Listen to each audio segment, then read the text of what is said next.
Yung sa tol, isang papalang umaga po sa inyo lahat dyan.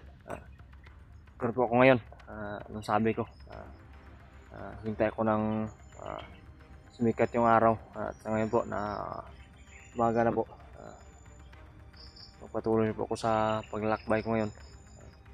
Nandahan ako na gagawa ng paraan, diskarte, para makakita ako ng aking mga kasamahan o ako yung makita nila o ano man yung mga masagupa ko.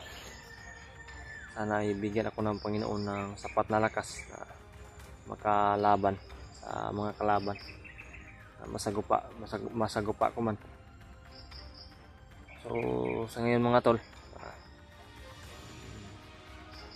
ayun sabi ko, patuloy ko sa aking paglalakbay. Magpupursige ako na makahanap ng signal po para makabigay ng location kung sino man yung makontak ko sa mga kasamahan ko. Sana mga tol, i-share niyo po itong video na ito sa kanila, para makita nila kung ano yung paligid, makita nila kung ano yung area na mapagdaanan ko o dinadaanan ko, para matrace nila, para malaman nila na dito ako nakadaan sa pagka madaanan nila itong area na ito. Hindi natin alam po, pero sigurado po ako matrace nila ang area kung makita nila itong video na ito. Yun po mga tol, pakisubaybayan po yung bawat anggulo namin, anggulo ng iba naming mga kasamahan, tulad nila Brad Buds, Brad Remart, Brad Julio, Brad Janre at Brad Pidot, yung si EJ at yung mga kasamahan niya na hindi ko pa lubos na kilala, yung si G-Pot daw at si Brad G-Ward po. Sana makabalita tayo kay Brad G-Ward, makakakuha tayo ng signal, makita kung ano na yung update sa kanyang mga plano po. Hindi ko pa po talaga alam umakyat na ba si Brad G-Ward o hindi pa, kasi sa tingin ko matagalan siguro siya kung hindi niya napacheck up yung sugat sa kanyang paa. Siguro hindi pa yun maka-explore ba. Sana na pa-check up man niya o nabilhan man niya ng mga gamot yung kanyang sugat, siguro nagbalik explore na siguro siya sa ngayon. Kasi hindi ko talaga alam nagbalik explore na po siya o hindi pa. Yun yung dapat na tingnan ko, monitor ko, para malaman ko ba kung ano na pong kalagayan ni Brad G-Ward. At yung kay Brad Julio din, tingnan ko rin yung bawat anggulo niya, makahanap ako ng signal. Yung buong timpugi, titingnan ko po yung mga anggulo nila. Sana ay may load pa tayo para makita ko yung mga video nila. Yung mga tol, pag-share din po nyo sa mga video nila na ina-upload para makita ko rin, mabilis ko rin makita. So yun mga tol, parang hindi maganda yung araw ngayon, maaga pa pero makulimlim na yung panahon. So hindi yan hadlang po, hindi ito hadlang sa misyon, hindi hadlang sa bawat lakad po. Yun mga tol, hindi siguro ako magtagal, daming lamok dito. Siguro ako magtagal mga tol, maglalakbay ako ngayon. Yun po mga tol, samahan niyo po ako sa aking pag-iisa po. Sana po uulitin ko palagi na sana hindi kayo magsawa na sumuporta, hindi kayo magsawa na tumingin sa bawat anggulo namin. Ito yung YouTube channel ko, paki-like and subscribe and share po mga tol sa inyong mga kaibigan, inyong pamilya po, para dumami pa yung ating supporter at subscriber po, para ma-aware din po yung iba, para ma-aware sila na malaman lang na may mga tao pa pala na mga masasama ang loob. Katulad ng asawa ni Brad Jeward at yung anak niya, dinukot. Kasi isa sa panlaban sa amin, yun yung dahilan para papatay nila siguro kami. Pero hindi nila kami kaya na patayin, hindi nila kami kaya na ipasok sa kanilang bulsa po. Yung mga kaibigan niyo po, pakishare po sa kanila sa ganito mga pangyayari po para malaman, ma-aware nila. Napakadelikado po talaga na madukot yung pamilya niyo, yung kamag-anak niyo. Hindi mo alam kung ano yung mangyayari ang maghawak ng mga masasamang loob po. So yun po, maraming salamat talaga sa inyong walang sawang suporta. Yun mga tol, samahan niyo po ako.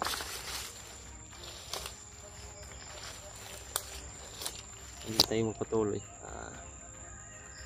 kailangan muna na mag-orasyon protection muna ako sa katawan ko para kung ano man yung mga mangyayari, ano man yung mga masagupa, ligtas tayo palagi, magdasal din tayo palagi sa Panginoon. Yan po palagi yung hindi ko nakakalimutan, palagi yung mga sa isipan ko, yung pagdadasal palagi sa kaligtasan ko at sa kaligtasan ng aking mga kasamahan, sa aking pamilya, sa aking mag-ina. So yun, mag-orasyon protection muna ako mga tol, pinakamabisang orasyon protection sa katawan po.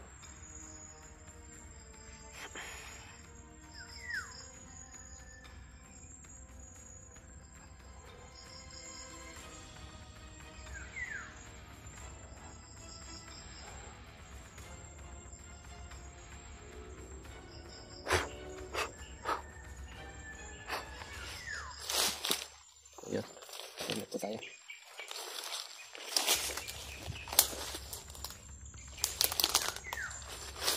Tapi talaga ito mga to, mga kadaktan ko ngayon na area na ito, napakasukal po talaga.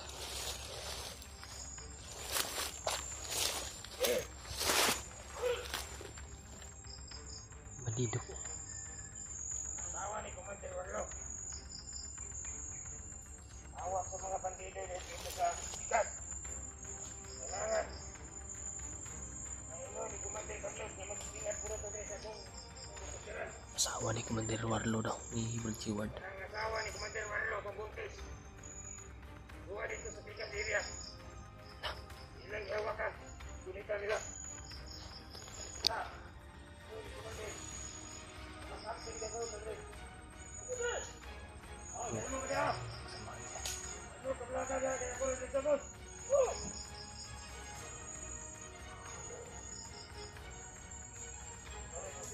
Si Commander Warlo, siyang asawa, siyang anak. Buwa dapat Commander Pamak. Ako. Ang anak ni Kaya Commander Warlo kita daw. sa monitor. Mabuot ng leksyon sa sunod iyang asawa o kayang anak. Kung gasta siya mga bayaw, kadwa kabuk ka na ibandana. Kailangan nga makuha na nato. Ang ingon ni Commander. Ako po sila Brad Jeward at si Brad City Tukoy na mga bayaw. Ang pinti niya. Nalaman na po talaga nila. Nakapasok na kami sa area. Na-monitor na talaga. Na-monitor nila. Ano na wala dito? Ano nga, mamonitor na to. Kaya dito ka sa mga dinang So, mga tol, narinig niyo po yung sinasabi ng bandido. Yung asawa ni Brad Jeward ay hawak ng mga bandido doon sa kabilang grupo. Iwan ko kung saan banda. Pero yun yung target ko ngayon. Sana ay mapuntahan ko para makita ni Brad Jeward na kung monitor man siya sa mga video namin, nakita niya na yung bang yung asawa niya ay konfirmado na hawak ng mga kalaban ko. Yung anak daw ni Commander Warlo po ay kay Commander Bama.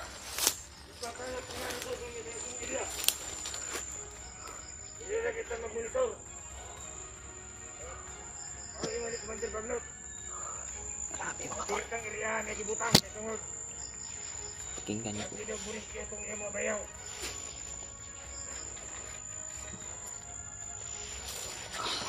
handa na.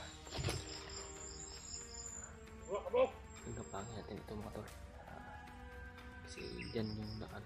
Dito ba kayo tumurong na yung mga tagulilong? Hadlang yan sa paglalakbay kung hindi natin patayin yan. Dapat patayin talaga natin yan. Okay. Kailangan. Ang pisa. Sigaw na sa mga animal.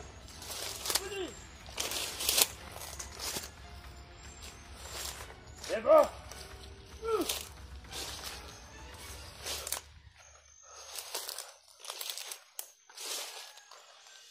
Kembali, dito kembali.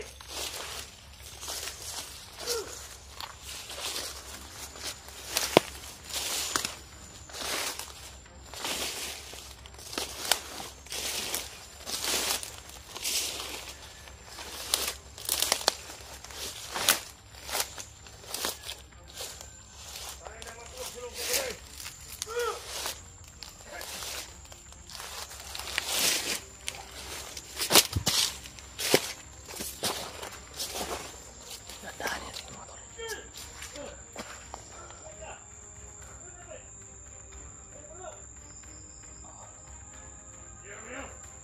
Ang dami na dito. Parang nasa malayo yung mga kasamahan niya, di ba?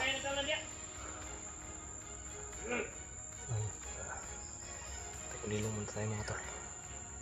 Lakson ka tayo sa magbilis.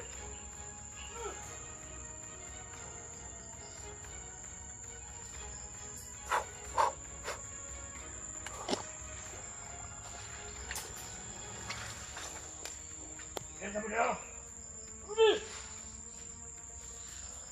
Ang tabok ko sa kanal, bali. Di kasi niya.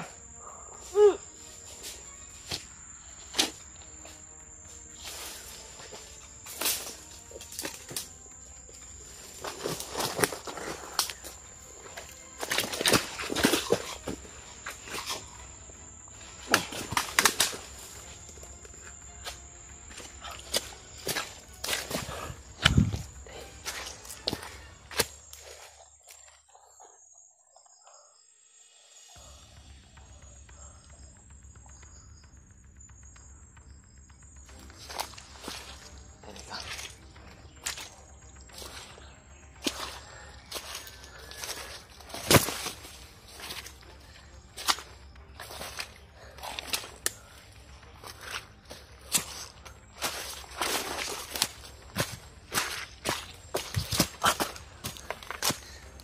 May mga kasama mo si Simon.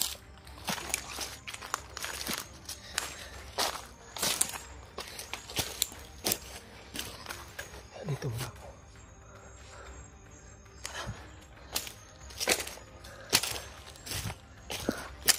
Pwede na. Kaya dandahanin lang natin to. Para hindi tayo mahalata. Para hindi nila hanapin yung mga kasama nila. Para hindi nila malaman na iisa-isahin ko sila na titirahin.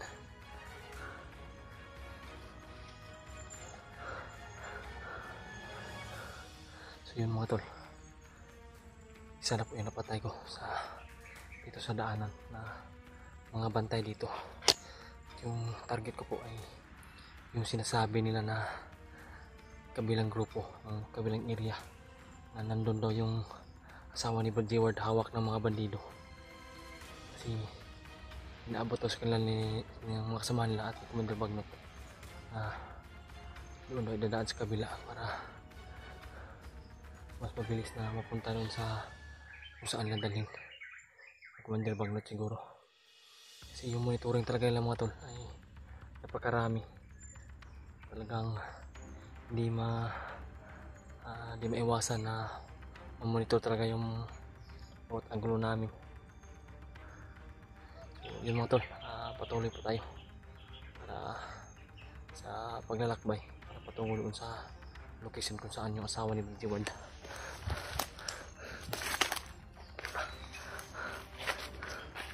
Pero dandahanin lang natin. Hindi natin agad-agad na pupursahin yung loob natin na madaliin pagkaabot doon. Kasi hindi natin alam kung saan banda eh. Sabi lang, nabanggit lang nila nasa kabilang area, sa kabilang grupo yung asawa ni Brad Jeward. Nakakaawa lang kasi yung bata ay hindi pala sabay na nagsama sila.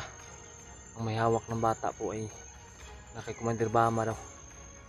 Yun yung isa sa problema ngayon. Nakakaawa talaga yung bata. Hindi pa pwede yun na ilayo sa kanyang ina po.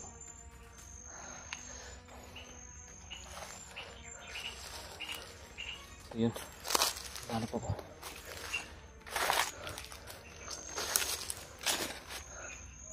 Sa banda kayo mga kasamahan.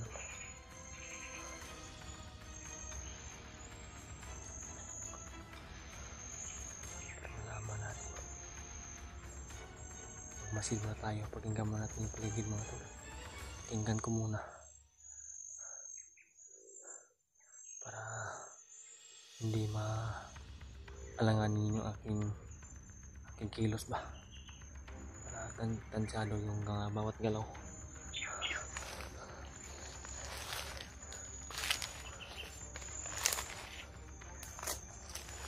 Ito natin ang baril natin.